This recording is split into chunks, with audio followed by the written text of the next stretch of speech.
Hello guys! Hello Scorpio! Welcome dito sa aking channel, Kapalaran 888 Scorpio.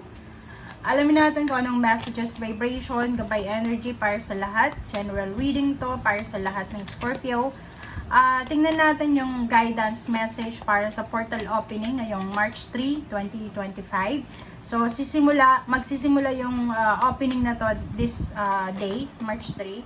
So kung ano yung papasok sa buhay mo simula ngayon, hihingi natin yung guidance from the universe, okay? Kung ano man yan. Okay. Fluorides and titanium rainbow. Unahin muna natin dito, Scorpio, ito. Natural beauty and authenticity. Simula ngayong March 3, sinasabi sa'yo ng barahang to na kailangan mong maging totoo sa sarili mo. Be yourself as God made you naturally attractive and lovable inside and out. So kung ano man yan na ginawa sa'yo ng Panginoon, ano man na meron ka sa ngayon, accept it. Okay? Be yourself, be humble, and mahalin mo yung sarili mo. Kasi parang nakikita ko sa'yo dito, marami kang mga parang hinahanap sa buhay mo. Kaya ang sabi mo nga sa'yo dito, kailangan mong maging kumbaga, accept what you have, okay? Kung anong ginawa sa'yo ng Panginoon, kung anong binigay sa'yo, kailangan nating tanggapin. Next natin is, there are many layers and dimensions. O, diba? So, nakikita ko sa'yo dito na marami kang hindi naiintindihan sa mga nangyayari sa buhay mo, okay? Parang sinasabi sa'yo na marami kang, kumbaga, marami kang hindi naiintindihan kung bakit nangyayari yan sa buhay mo. Siguro dito, kailangan mong i-apply yung laws of detachment. Okay? So, ibig sabihin, unang-una, sarili mo, hayaan mo yung sarili mo na maging totoo sa sarili mo at sa ibang tao. Hayaan mo yung sarili mo na maramdaman kung ano yung kailangan mong maramdaman. Huwag mong puwersahin yung sitwasyon. Kung may ayaw na sa'yo, let them go. Kung may mga taong binabackstab ka or iniinis to, let them go, okay? Solution, nandyan lang yan, okay? Huwag mong seryosohin.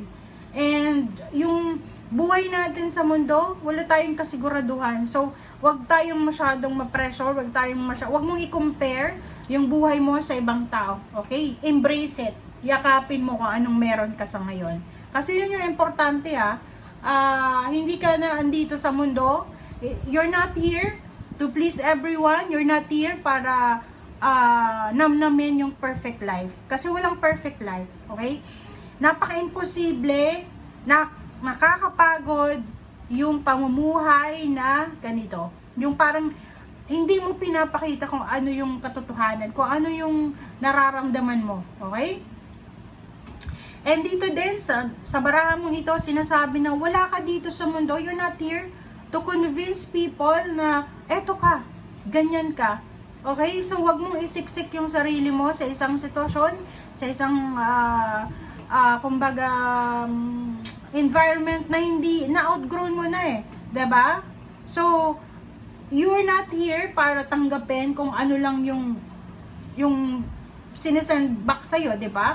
You're worth more than that, diba? So, wag mong isipin na hanggang dyan na lang ikaw, ganyan. No. May kailangan kang tanggapin sa nangyayari sa ngayon, but kailangan mo rin na isipin na hindi lahat ng sinasabi ng mga taong to sa mukha mo, pinapamukha nila, ay totoo yan. Okay?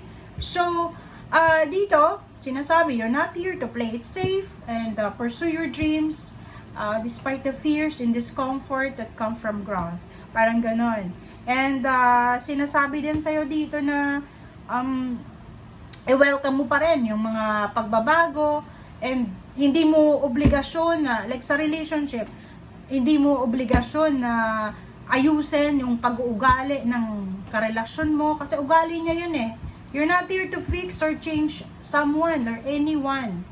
Hindi mo sila proyekto, hindi mo sila pag-aari, hindi mo sila laruan, hindi mo sila, hayaan mo sila, bahala sila sa buhay nila. Okay? Sayang yung effort mo eh, kasi yung tao, pag gusto mong gusto nilang magbago, gagawin nila yon. Okay? Hindi mo inobligasyon na ayusin sila. Okay? And lastly dito, mag-disconnect ka sa mga toxic na tao. Okay? That's your way, or yan yung magiging susi para sa mental and spiritual growth mo. Okay, tingnan natin. Second deck tayo.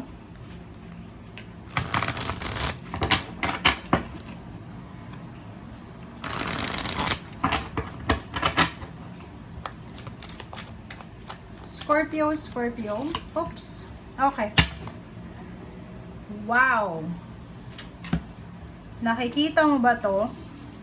So, dito sinasabi ng baraha Scorpio na, yun nga, be authentic. Kailangan mong, di ba kahit sabihin na, okay, ikaw to. For example lang, ikaw yan, Scorpio.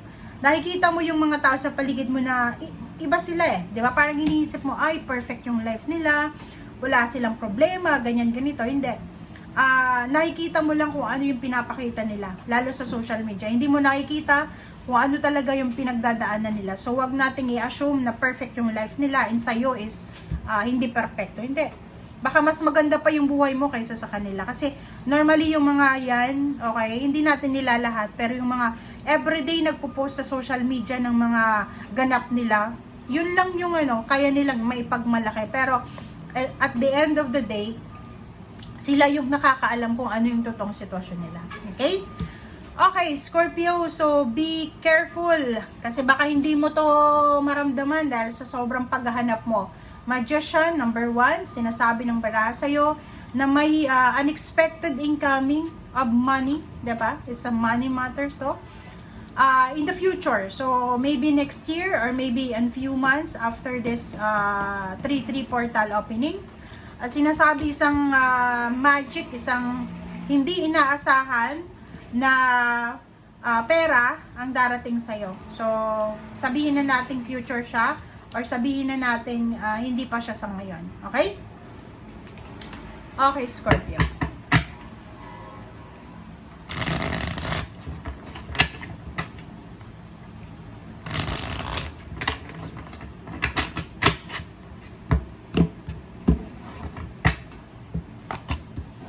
Wow, same with the Pisces. Panoorin mo pala yung Pisces, baka resonated ka doon. Okay, the Star, Knight of Pentacles, ganun din. Sinasabi sa'yo dito, Scorpio, na ang magbubukas, ang portal na magbubukas sa buhay mo, starting March 3, is katuparan ng pangarap mo to. Kung pangarap mo is financial freedom, stability and balance, sinasabi na yung magbubukas sa'yo is financial strength, financial balance, magiging sobrang positive yung takbo ng pera mo. Nakikita ko sir dito, sana makita mo to, sana maging aware ka dito kasi baka hindi mo masyadong makuha yung energy na to. Sinasabi na maraming darating sa'yo na possibilities and opportunities sa pera. Okay? So, pwedeng pagkakitaan. So, mag-iingat ka kasi baka hindi mo masyadong mapansin. Okay? It's a double magician tayo dito. Wow. Scorpio, congratulations sa'yo. 2 major arcana siya. Magician, strength. So, sinasabi sa'yo dito na anumang, pwedeng dalawa siya. Dalawang unexpected na pagbabago sa usaping pera or relationship ang posibleng darating sa'yo. Kung halimbawa dati ka ng mayaman, pwedeng na-bankrupt ka lang, sinasabi na babalik sa'yo yung mga nawala sa'yo.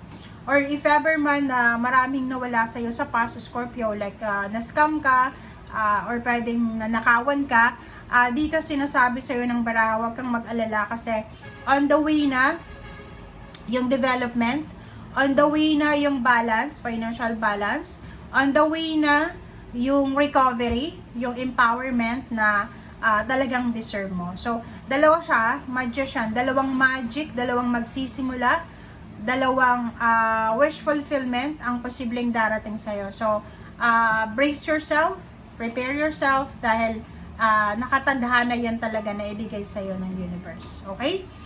And yun, kung makikita mo dito yung strength, sinasabi ng baraha na if ever man na may darating sa'yo na financial opening or yung financial freedom, yan ay magdadala sa'yo ng sobra-sobrang kalakasan financial. So, kung yan yung wini-wish mo sa ngayon, trabaho ka ng trabaho kasi gusto mong sa darating na araw may ipon ka, wala ka ng problema sa pera, sinasabi sir dito na walang imposible. Darating sa'yo kung ano yung nasa puso mo. Okay? Thank you for watching guys. Bye!